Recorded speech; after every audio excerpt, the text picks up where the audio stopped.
Hi, my name is Leah Shire, and I'm a counselor from Counseling Services. And today I'm going to do a presentation called Muskies Care. And this is a presentation on how you can talk to your friend about their mental health. And CARE stands for Connect, Ask, Respond, and Examine. And we'll go through those a little bit later. But this is a way to kind of gather some more information, to talk to your friends when you have a concern, how to talk to them, and then what to do based on what they said. So to start out with, we're going to watch a little video. It's from a website called Seize the Awkward. Just a little bit introduction about how it can be a little bit awkward to talk to your friend about mental health. But it doesn't always have to be.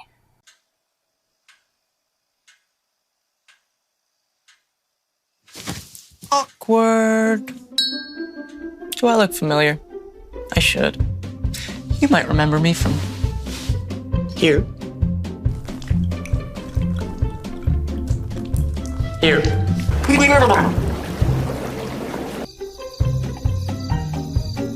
Or maybe even here. You try to avoid me, then there I am again. But an awkward silence can be a great thing. Like Kelly here is about to demonstrate. Hey, you haven't really been yourself lately. Are you okay? An awkward silence can actually be a perfect moment to reach out to a friend and ask if they're okay if they seem down. Starting the conversation now could stop something much worse from happening later on. Doesn't matter how you say it. You alright? Everything's okay? All G. Yo, what up? You alright, girl? Oh, You cool? bug and dog. Just show you're there for them. Go on, Kelly. Seize the awkward. I'm always here for you. Okay? Okay. Find out how you can help a friend with their mental health at seizetheawkward.org. Okay, so that is some examples of how you can talk to your friend about their mental health, just to kind of open this up. So we'll go ahead and get started. So some things you may start to notice about your friend that your friend may be struggling, right? So what are some things to look for? And these are some common examples of some behavior or some things that they might say for you to look for. So they don't feel like hanging out anymore, so they're spending a lot more time by themselves, or they continue to deny when you ask them to hang out, or they're just spending a lot more time by themselves. Their mind seems to be somewhere else. So when you're having a conversation with them, it could be that they're not really paying attention, or, they may be thinking about something. They may be feeling anxious about something, so it appears like they're not listening. And again, the next one is anxious, that they can't relax. So, they may talk really fast, or just continue to state how concerned or worried they are about everything. They're making some negative comments about life. So it could be anywhere of, why would anybody want to like me? Why would anybody want to hang out with me? I can't do this anymore. There's no point. Those types of comments. More irritable than normal. And so we kind of all know what it's like to be a little bit irritable, maybe when we're stressed, but this is a little bit, that irritation pops up more so than normal. Taking more risks. So it could be, their substance use has increased. They're doing things without really thinking through the consequences. Feeling hopeless or lonely. So again, kind of maybe not spending time with people. They may not necessarily say that they're feeling hopeless, but just kind of a sense of like, I don't really know what the future holds, or those types of comments. Eating more or less than what they typically do. So maybe they have no appetite, or maybe they're eating a lot more. Change in their appearance. So this could be their hygiene, where they're kind of looking unkept or not taking care of themselves, maybe not showering as much. They could be where they were once like dressing up for class or dressing up and putting themselves together, especially, with females, like putting on makeup, and now they're not doing that, or they just kind of look disheveled. Those types of things. Also, the room can sometimes make a difference. Like if it's usually kept up and now it's, messy, those types of things. They aren't motivated to do anything. And so again, this is the change. This isn't something, maybe they've never been motivated as much, but this is a change from they once were motivated to now they're not. So, there may be somebody that was really involved in doing all these things, and now they're having difficulty just doing one thing. Drinking more, using drugs, we kind of touched about that. So just being aware of those habits. If you're out with your friends and you notice that they're consuming more substances than normal, that's something to be cautious about. Sleeping more or less. Again, if they're sleeping in and missing class, or they're not sleeping at all, they tell you like, oh, I can't sleep at night, or I only got a couple hours to sleep, or versus, I slept for 14 hours. Again, they start going to class. You don't see them as much. They don't seem to hear what you say. So again, being kind of distracted, spending more time alone, harming themselves. That can mean like self-harm, cutting, burning, harming themselves in some way. Stop doing what they enjoy. So maybe they love to go and work out at the chess center, and now they're not really wanting to do that. Or maybe, that you and your friend you would always go to Chapman's, and they're like, no, I don't feel like doing that. So kind of, just being aware of those things. Crying more frequently, especially with females. Crying more frequently, just any little thing may be triggering for them and they start crying. With males, it's not so much crying necessarily, but males can appear more angry than normal rather than crying for them. So for males, not always, but more so for males, they may appear more angered easily. And the last one, they appear sad or depressed. So just kind of, again, everybody has a down day. Everybody has those days. But it'd be something where you start to notice like, okay, they've been feeling this way for a while. So these are some things to keep an eye out for, some things to look for. Again, what you want to remember is some of these things people may have exhibited for a long period of time. But the biggest thing is noticing a change in your friend and that something isn't right or something is going on.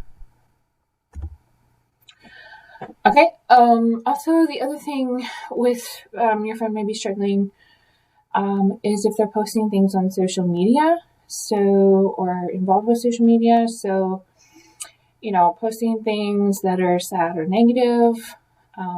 For example, I have here, don't want to get out of bed ever, can't do anything right, feel like in a black hole, leave me alone, missed another lab, I'm such a waste. So very kind of negative types of comments where they're feeling very down or low about themselves. Comments that may show impulse behavior, irritability, hostility, or maybe insomnia. I hate everyone. Again, substance use, I think I'll get wasted for the third time this week. 2 a.m. again and no sleep, or driving around at 4 a.m. because they can't sleep. So again, those types of comments can be a little bit alarming, again, based on the person. And then just being aware of some, they may be following some accounts or pages, or liking certain posts that you think, oh, that's kind of different for that person. So just kind of watching out for that as well. Okay, so you've noticed these things about your friend, and you are at a point where you want to say something to them, or you're concerned enough, or they've exhibited this behavior, or they said certain things that you think, okay, I need to talk to them about this. So the first thing with care, because Muskies Care, is to connect with them. So you're going to basically let them know that you care. And with connect is just basically be a caring person, a caring friend. You don't have to worry about saying the right thing or saying the perfect thing, or, oh, I have to counsel this person, or just simply letting them know, like, care about you, something's off. Just like the two females in the video, like, hey, like, are you okay? You're just showing them support, and you're giving them the full attention, and you're connecting with them, and you're not showing that you're distracted or thinking about other things, and that they feel like they know that you really care about them. So for some people, it may be having a sit-down conversation, like sending them a text or whatever and saying, like, hey, I need to talk to you about something. Can we meet up after dinner? Something like that.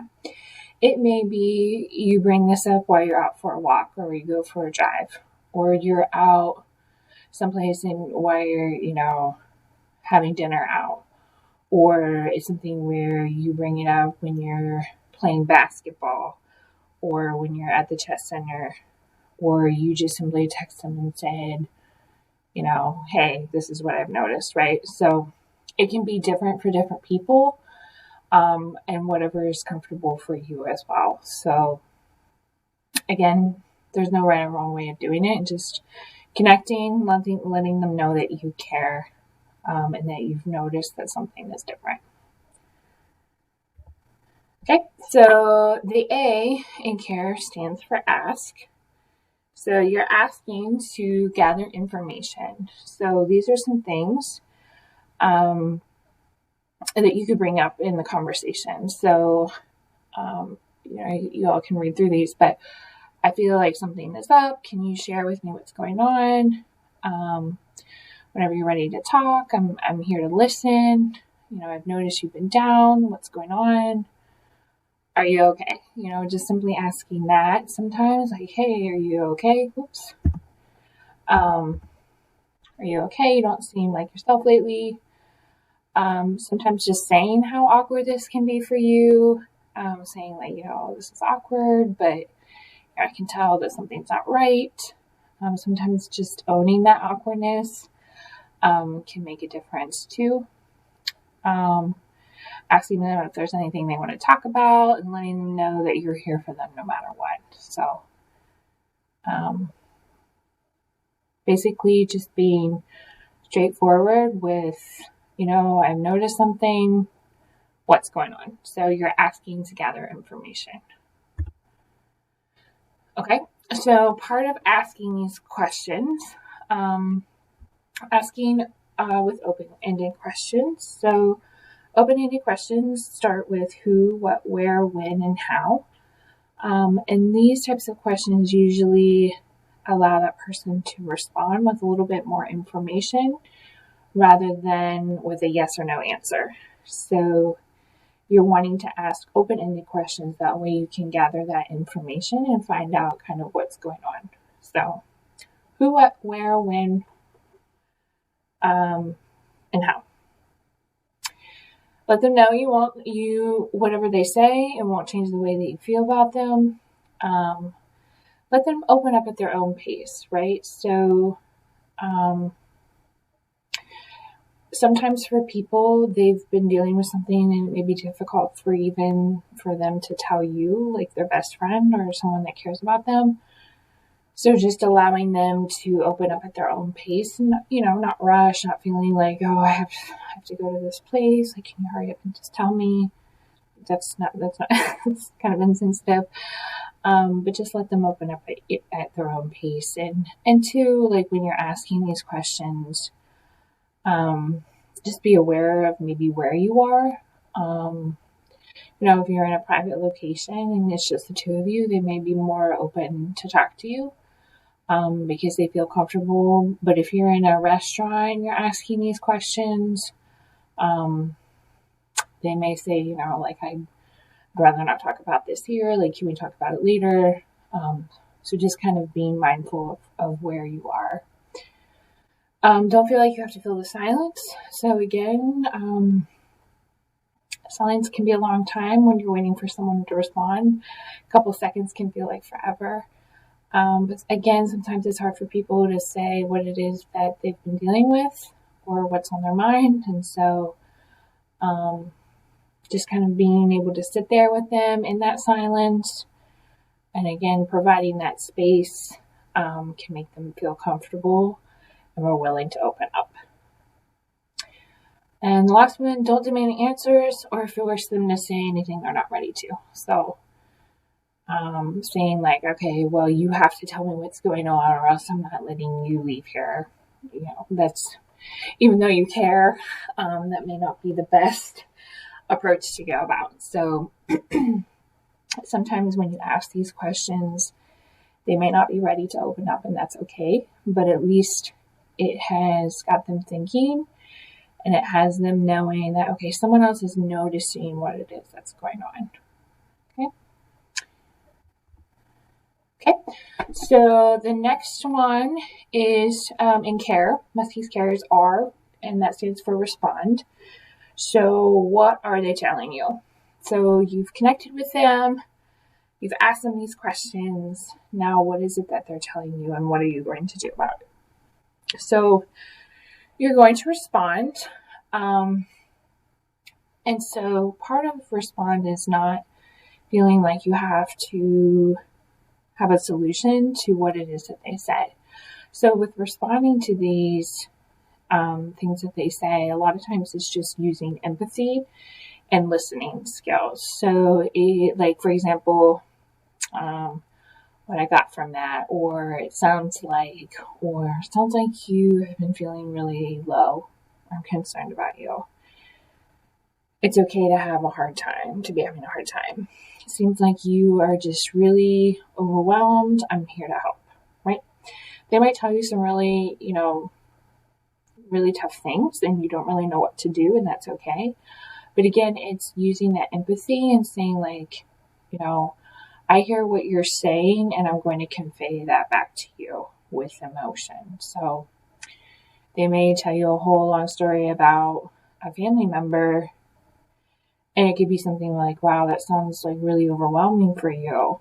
Doesn't mean you have to solve their problem. So just kind of sounds like this, or what I'm hearing is this. Okay.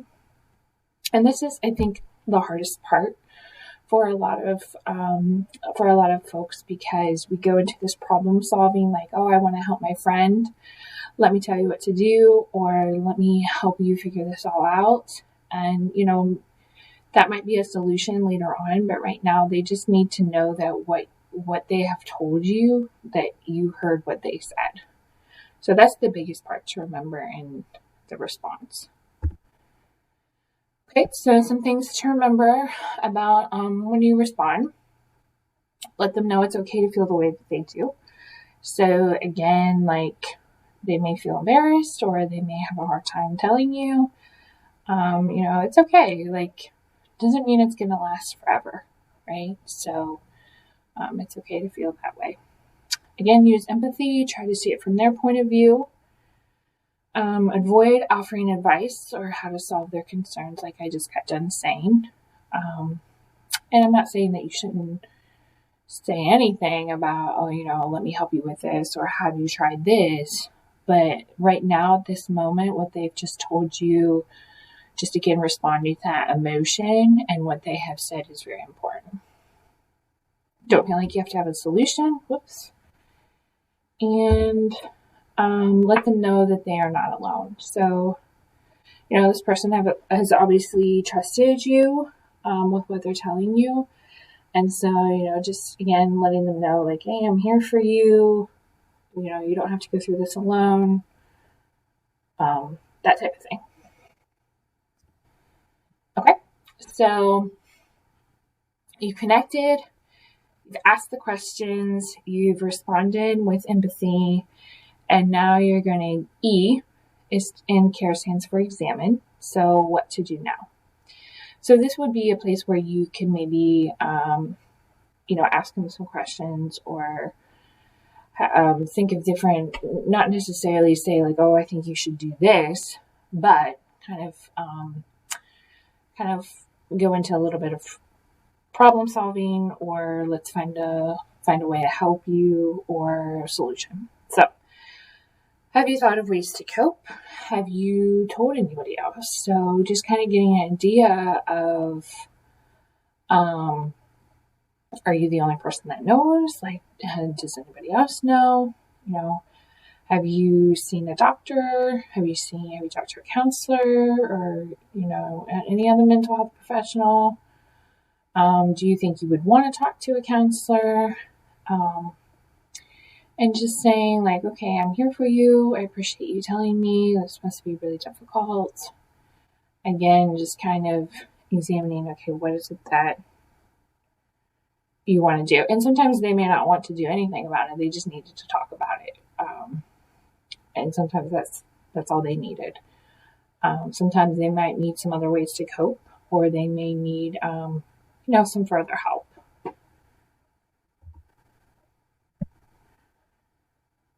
Okay. So this leads into after talking to your friend. So continue to be willing to talk about their concerns. So just because you talk to them this one time, it's good to continue checking in, right? So maybe the first conversation didn't go well, or you approached your friend and they weren't really ready to talk about it. So, keep asking them as you would like anything else, like with class or, that type of thing. Like, hey, how's it going? Or how have you been feeling? Or, did you want to talk? Or just so you know, I'm here for you if you want to talk, right? Just try to be patient with that. Continue to invite them, even if they don't necessarily accept your invitation. So again, I think that goes back to like people not wanting to hang out as much.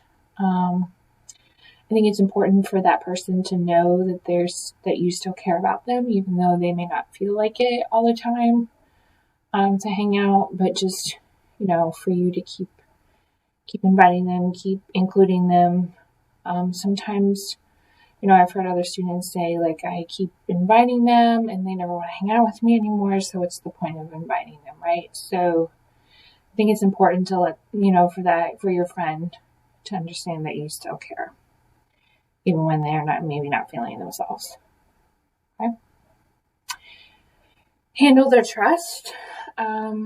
So like I've said, you may be the only person that they've talked to about this. You may not be.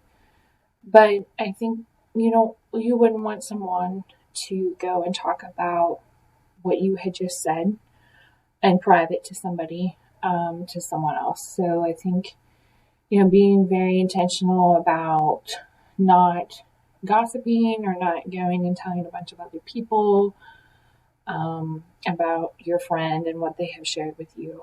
And I understand that some things, like, we'll get to it later, it may be a crisis situation. You may not be able to, keep that information private. But if it's something that,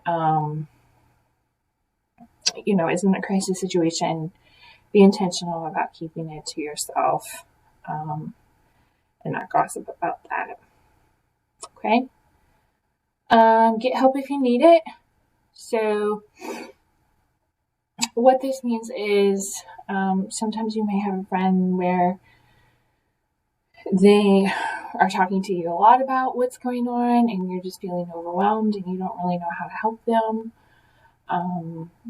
You can always contact counseling services, myself or Tracy Buglin. She's the other counselor. We do consults. So if you have a question about your friend, or how to handle this problem or how to handle your friend, or, you just need some insight into what to do, we would be happy to talk to you about that. So don't feel like you have to do it alone. And if talking to Tracy or I, and that's something that you're not sure about doing, find someone, a mentor, a coach, someone that will keep that information private, if need be, again, but that you can get some advice on how to help your friend. Okay. Okay. So some things about what not to do. So being supportive can look different for everyone, but some behaviors can be harmful. So again, everyone is different. Everyone wants probably to be supported in a different way, right? We're all different human beings.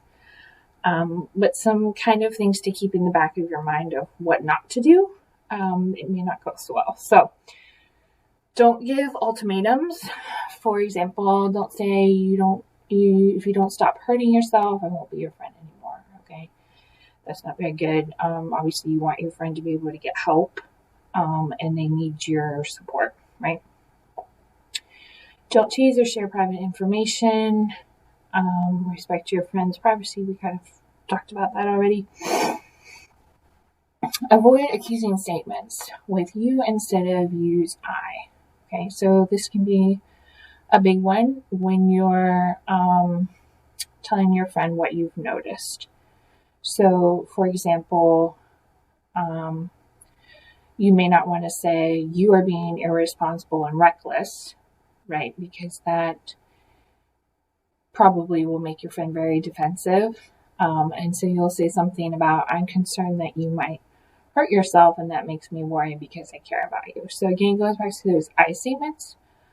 I statement is saying you, I, and how you feel about something, right? So again, not necessarily saying you, or like another example would be,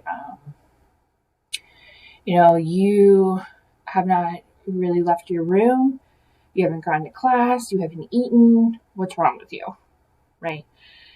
That may not be a good way to start off. So it could be something instead of like, I've noticed you haven't been in class, I have noticed that you haven't been eating as much, I'm just checking in to see how you were doing. Okay, so you see the very big difference in the way that it would elicit a response from your friend, versus they may get super defensive and shut down, versus saying, okay, like you actually care and you are there to support them. So remember I statements. Next one, don't engage in activities that will likely make things worse.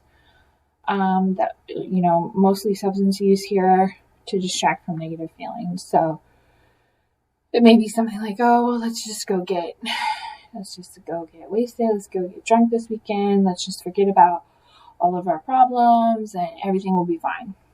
Okay, maybe temporarily, but not long term. And so, again, being cautious of how you're spending your time and some of the decisions and choices that you're making to kind of help cope with the way that they're feeling.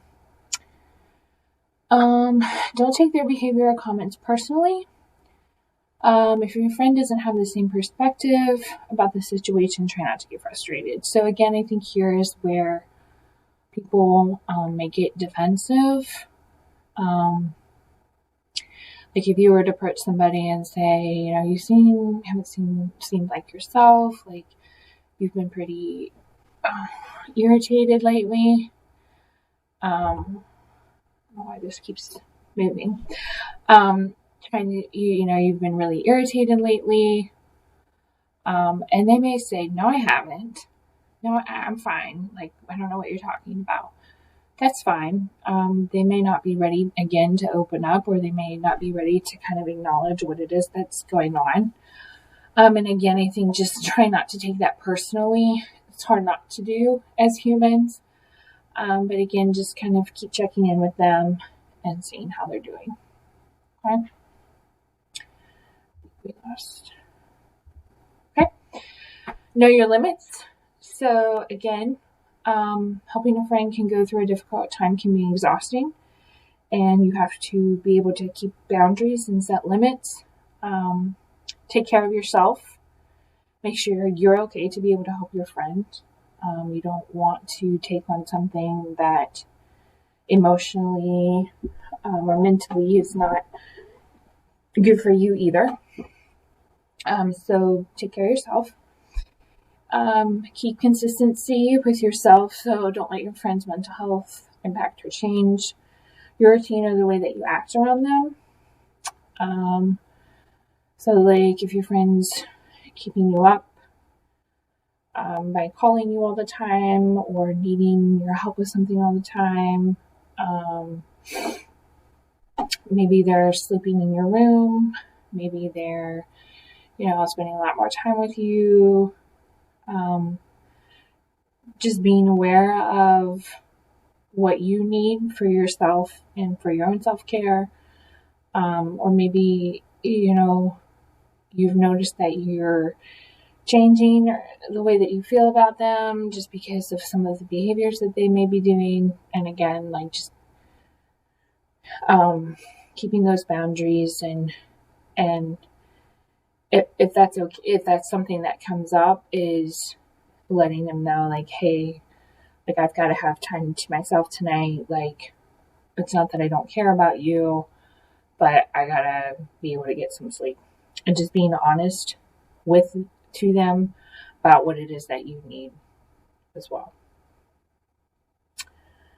Okay, and then like I said earlier, we're here. Counseling services here for consultation. We can also make a referral, so that can look differently. So you could say, hey, like I'm only capable of managing this. This is only so much that I know how to do. I think maybe talking to a counselor would be more beneficial for you, right? Maybe getting some further help than what I can give you would be great for you. Basically letting them know that it's not that you've stopped caring about them, but letting them know, like, hey, there's only so much I know how to do before talking to a professional. Okay, so offer to walk with them. Hey, I'll help you set up an appointment. I'll help you write the email. I'll go over with you for your first appointment if you want me to. So they don't have to go over by themselves. Those types of things you can offer. The other thing you can do is, you can send us an email or contact us. Email, stop by in our office, or call us. And just kind of let us know that you have a concern about your friend, and you would like for us to reach out. We do that with students. You would have the choice of whether or not you wanted to remain anonymous or not. And so what we would do is we would send an email to your friend and just say something like, someone's concerned about you, just wanted to check in, see if you wanted to make a counseling appointment. Now, sometimes that person may realize who that person is that made that called us. Not always, but so kind of keep that in mind. Some people don't mind if we use their name. So there's that approach that we are happy to reach out to your friend as well. If you feel like, okay, this is way past over my head, I don't know what else to do, my friend needs some help, and we would be happy to reach out to them. So a couple of different ways there. Okay, so some common concerns that come up with students that have expressed concerns about their friends in the past, or just in general. So the first one is, what if my friend asked me not to tell anyone? So again, I think it goes back to, you intend to keep what they say, what they've told you, to yourself, but in some situations you may need to get further help. And that's maybe only for a safety issue or for their overall well-being. Sometimes people get upset about that. Be very honest. But I think in that moment, that person is obviously concerned enough and worried enough about their friend that they need to tell somebody else. And again, I think it's finding that balance of keeping what they have said private and not going around and telling a bunch of people, but finding the right person to get them the help that they need. So if your friend asks you, not to tell anyone, you can say, I don't intend to tell a lot of people, but I may need to get you some further help if need be. Okay? And they may be okay with it and they may not be okay with it. A lot of times people, they may be a little bit upset in the moment, but later on it works out being fine. What if my friend doesn't want help? Sometimes people don't. They don't want help. They don't want to make any changes. They're not ready to make changes, and that's okay. But at least you have expressed to them your concerns and let them know, like, I've noticed something isn't right, what's going on. And they may not be ready to do that, and that's fine. That's ultimately their decision. It's the same type of thing of, you can't necessarily make someone come to counseling. Okay, even though you're very concerned about them, they may not want to get the help that they need. What if my friend becomes angry or stops talking to me? Again, I think it goes back to that judgment call on your part of wanting to get them the appropriate help that they need, and so that they don't get angry at you. Sometimes people may get angry just because you've noticed something different about them. And again, that's their way of coping with it. But I think, again, it's just continuing, trying to be there for them as best as you can. Next question is being there really enough? Again, I think being a caring person, with what this whole presentation is mostly about, is that Muskies care about each other. Is oftentimes that is enough. Just showing that you care, giving the space to them to provide, so that they're able to talk to other people, to talk to you, in an open and honest conversation, and for them to know that you have heard what they said. Okay, and then the last question, what if my friend tells me that they have suicidal thoughts? So I think that leads us to the next slide. Okay, so this would be signs of a crisis, or, if your friend is telling you something that may be a little bit more alarming to you and you're not sure what to do. So if your friend is giving you a reason to believe that they may harm themselves or someone else, you can ask them these questions if you feel comfortable doing so. If you don't feel comfortable doing so, maybe find someone else that can ask those questions. Or on the next slide is to get some help. I'll go over that in a second. But, asking them, are they having suicidal thoughts? Just because you ask that question doesn't mean you're going to put the idea in their head. Okay? Do they have an intent to do anything about those thoughts? Have they thought of a plan? Are they thinking about harming someone else? Or have they said statements about, harming someone else? Statements about suicide, like, I've thought about ending it, or I just don't want to be here anymore, or it's hard for me just to get up in the morning. I just don't want to face the world. I don't want to have to do this anymore. It just would be better if my life was over. Those types of thoughts are often very common versus saying, like, I plan to kill myself. So again, any kind of suicidal statement, homicidal behavior, making statements about harming someone else. Crisis would be, again, disconnection from reality. So they're not totally there. They're not with you in that present. These are all kinds of things of a crisis situation where you would need to get you would need to get more help. So, next slide is if your friend is in a crisis situation, you would just want to contact somebody. And there is the crisis text line. You can text for hope to that number. There's the National Suicide Prevention Hotline.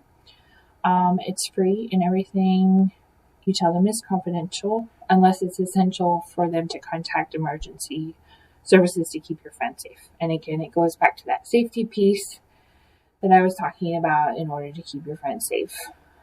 Okay. And then we have UPD. That number is 826-8155. And then counseling services, we are located in the bottom of Montgomery Hall on the ground floor, and our numbers are there. And then an RA, an AC, 911. There's the emergency room in Zanesville. If it's an imminent, if your friend is at what we call an imminent risk to themselves, like saying like I'm going to go, kill myself. You would just want to contact 911 or the police right away. If it's something where, or take them to the emergency room. If it's something where they're saying, I've thought about suicide, or, I've had this plan in my head, but, I'm not going to do anything about it. That would be something where you would want to contact counseling services, your RA, letting someone else know if it's not an immediate threat to their safety at that time. You could contact some of those other people. If it's something where, they're making active statements of harming themselves or someone else, you would want to call UPD or 911 right away. Okay. Just because of that safety concern and wanting to keep them safe. So, that's kind of a very brief about what to do in a crisis situation. The biggest thing is just letting them know you care and you need to get them some further help. Okay, that way they can keep themselves safe. Okay, so I think that is the end of CARES. So a brief overview of CARES. You're going to connect with them, make them feel comfortable, let them know you care. You're going to ask them those questions. What's going on? Haven't seen like yourself lately. I've noticed this about you. How are you feeling? The S, the A, the R is respond. So you're going to respond to what they said. Wow, that sounds really overwhelming. Sounds like you've been feeling really down and really sad. Okay, give them that empathy piece. And then examine. So, okay, what is it that you need help with? What is it that I can do? Let's figure out, some coping mechanisms. Do you want to talk to somebody about this? Those types of things. Okay. So Muskies Care, connect, ask, respond, and examine. I want to thank you very much for listening to this presentation. If you have any questions at all whatsoever, please contact counseling services. Our numbers are there. But our email is also counseling@muskingum.edu. That email goes directly to Tracy and myself. So we would be happy to help you in any way. And we hope that this gives you a little bit of information on how to have those uncomfortable conversations with your friends and just simply let them know that you care and that you want to help them and you're there for them. Okay, so again, thank you so much, and let us know if you have any questions.